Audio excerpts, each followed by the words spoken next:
Chapter 4.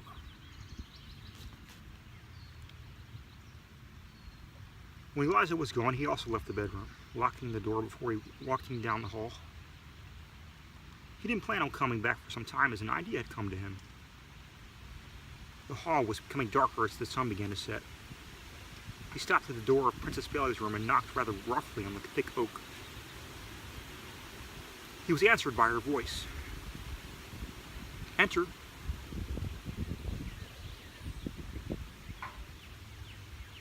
He opened the door, stepping into the room to find her where Eliza had found her, on the couch reading a book by the light of the sun which streamed through the partially parted curtains hanging in front of her window. She didn't look up from the pages of the old and tattered novel as he approached her. "Good evening, Princess Bailey." "And to you. But didn't we just speak not 2 hours ago?" She still kept her gaze on the book, lazily turning a page as she continued to read. "Yes, that is true. But I wanted to know if you'd like to walk around the castle with me. I can give you a tour." He forced a smile, hoping to draw their attention away from the well-worn and yellow book. No such luck as her icy blue eyes didn't leave their place. "No, thank you. One of your servants has already given me a tour. I believe his name was Daniel. I will not beg," he thought to himself. "Then perhaps just a walk. Once more, no, thank you." Her attention still did not leave the page. Prince Michael grew impatient and he snatched the book from her hands, shutting it as he stared at the faded cover. She still quickly reaching her hand out to retrieve it. "May I have my book back?" She glared, her eyes finally meeting his as he flipped through the pages. "In a moment." He came to a certain dog-eared page, the page that had started a story that seemed to have been read by the princess many times. "Just what is so interesting about this book that you can't even look at me for a moment?" He looked down to meet her annoyed expression. "It happens to be my favorite book." Her eyes left his to land on the page where he had opened the book to. He shut the book with a loud snap. "Oh, and what is it about?" "It's a collection of various short stories by several authors. I was reading one about a callous prince, and sadly I was reminded of you." She attempted to grab the book out of his hand, but it was quickly yanked out of her reach. "Callous?" He growled at her, his grip tightening on the book. "Yes, that is what I said." A spark flared in her eyes. Callous, self-righteous, and self-serving. He opened his mouth to spew out a few insults of his own, but was cut off by the princess. "Now, please leave. I would like to return to my book." She held out her hand for it, but instead of giving it to her, he threw it to the floor, dangerously close to the roaring fireplace. "Insolent woman!" He stepped out of the room, slamming the door. "Spoiled brat!" she shouted back as she knelt down to pick up her book, dusting it off. She flipped to the page she had been on and returned to her place on the couch. She soon found the place where she had left off when Prince Michael was so rudely interrupted. But so soon she lost interest in the story as it reminded her far too much of the prince. With a soft sigh, she closed the book and she laid it down beside her. She then left the couch in the bedroom, walking to the hallway. But she didn't see Prince Michael. The way he had left, he was probably back in his own room or maybe outside by now. Prince Michael walked around the castle alone and in a foul mood. The words of both Princess Bailey and the servant girl were true, but it still irritated him. He wore a scowl on his face that frightened some of the less experienced maids. No one dared to stand in his way, pressing themselves against the walls as he passed by. He was silent as he stormed down the halls. princess had refused him again. If she was to be his wife and queen, not to mention mother to his heir, then something had to be done, or else soon she would be leaving with her fool of a father in a few days' time. She liked to read, it seemed. Perhaps a library would be a suitable gift for her. She certainly was peculiar. As his thoughts revolved around the princess, he continued to walk, going nowhere in particular, eventually circling the palace twice before stopping in the eastern gardens to rest at a metal table, sitting in one of the 3 chairs placed around it. He rested an arm on the table, supporting his chin as he let his eyes drift closed. He seemed to be deep in thought. After a moment, his dark violet eyes opened to see his princess approaching him. Had she been following him this entire time? He sat up and motioned for her to sit across from him. "I came to apologize." She frowned as she sat down, obscuring her otherwise beautiful face. "I sometimes let my tongue get the better of me. It wasn't right of me to say that." Her eyes met his as she spoke. "You offered her a walk around the castle?" She hoped his mood would lighten as she accepted. He smiled, but it quickly faded as he looked into her face, but not her eyes. "Apology accepted. I'm also sorry for shouting at you, calling you out of your name, and throwing your book on the floor." His apology was insincere, and the princess only nodded as he left his seat, offering a hand to help her stand. "Now, how about we go on that walk?" He smiled as he finally looked at her. She was still icy, but for some reason, much calmer eyes. She took his hand and stood from her chair. They walked around the castle gardens into an open archway that was shaded by the shadows of a few large oak trees. Their path was almost deserted, with only a few passing servants as they traveled on, mostly in silence. Prince Michael was the first to speak, turning to look at her. "You know, you are very strange, princess." She looked up to his face. "How so?" "Well, for example, you're the first woman to save my mother, to openly speak your mind about me in front of me."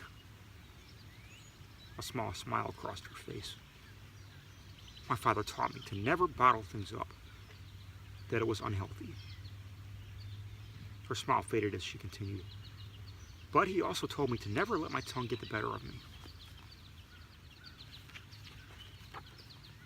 Her eyes went to the ground. "But contradictory, don't you think?" He thought for a moment before answering. "Yes, that does seem a bit confusing, but your father is a wise man. Perhaps he meant you shouldn't bottle your emotions, but still watch what you say aloud." He thought the king was indeed an old fool, but he wouldn't tell her that. Not yet.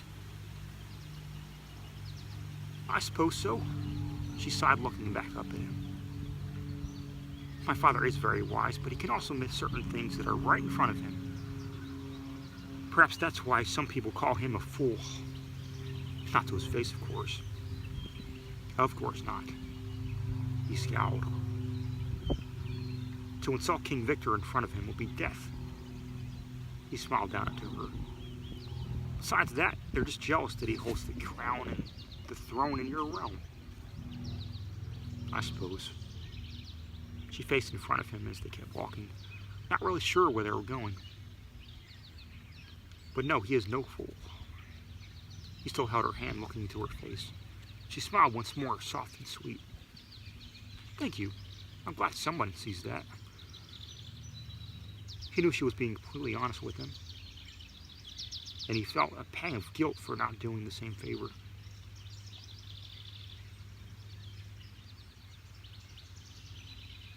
But why did lying to her and telling her half-truths suddenly bother him? Wasn't this all part of the plan? He snapped back to reality. "You have a beautiful smile, princess, but then again, all of you is lovely." He smiled. She blushed a light pink. Thank you. Her smile brightened but soon faded as she grew suspicious. But why are you being so nice to me so suddenly, when we were arguing not an hour ago? She had a gut feeling that he was feigning his good mood and was trying to get something from her. Though she didn't know what it was yet, she was cautious but not too obviously on her guard. I'm not sure myself. Honestly, I'm usually quite shy around beautiful women such as yourself. That was also a lie, as he was known to be rather persistent with the more attractive servants. It certainly doesn't seem that way. She didn't buy that shyness bit. But he seemed to be at least trying to be a gentleman.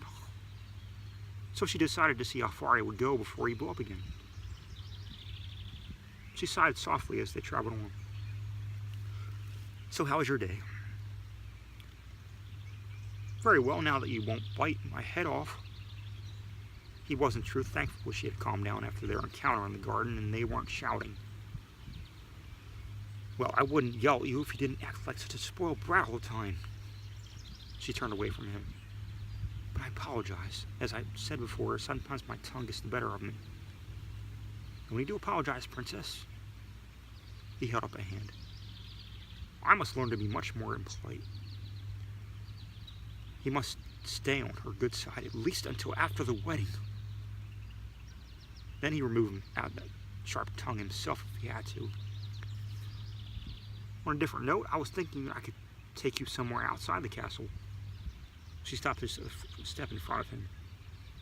Where did you have in mind? He was, I think, much nicer than he had been earlier. What had happened to him? She wondered. He stopped beside her and looking down into her eyes. Wherever you want, Princess. Perhaps a carriage ride through the park. Maybe another day. It's getting a bit late anyway. She began to walk again. I meant tomorrow. I'm well aware it's too late to travel now. He smiled to her as he walked beside her. We could have breakfast together and leave for the park just after. She thought about it for a moment. Breakfast and a carriage ride with a short-tempered prince who seemed to be trying his best to either turn over a new leaf or simply impress her. For some reason, a voice in her head told her not to leave with him. No, thank you. I usually eat breakfast with my father. That was when he wasn't too hungover to eat. Her answer annoyed him. Any other woman would have taken that offer immediately. But for some reason, she didn't want to go with him. What? Why not? I promise you'll be safe. I have my guards. It's not that. She shook her head, once more cutting him off before he could finish his sentence. Then what is it? Why do you refuse me? I just don't want to go out with you. That's all. Their eyes locked. And if that angers you, then I'm sorry, but I can't help that. He was silent for a moment, his anger indeed roaring in his mind. How dare she refuse him, a prince? Fine, he sighed, defeated if only for the moment. You don't have to go. It's just a suggestion. She smiled softly, shaking her head. I just don't see why you're being so nice to me after what happened today. That was just a couple of misunderstandings. He returned her some smiles. He tripped over a servant boy and then shouted at him when he was clearly already terrified. Then he grabbed him by the arm and I'm sure you left a mark. Her smile faded as she remembered the incident she had seen hours before. And after you left, I felt guilty and searched for the boy and apologized to him. He was clinging to his mother, a laundry maid. Another lie. He didn't bother with the boy, and he had not a clue as to who his mother was, or if she was indeed alive. Yes, the spoiled and entitled prince apologized to a slave child. Her narrow eyes as sarcasm. Her eyes narrowed as sarcasm dripped from her razor-sharp tongue. I highly doubt that. She had her fill of nonsense. He He stepped in front of her with such speed that she collided with his chest. He glared down to her, his violet eyes burning. "I've tolerated enough of that mouth of yours, princess," he growled. She was not afraid and stood her ground, looking up to his face. "Well, if you didn't act as if the world revolved around you, maybe my tongue wouldn't be so sharp toward you,"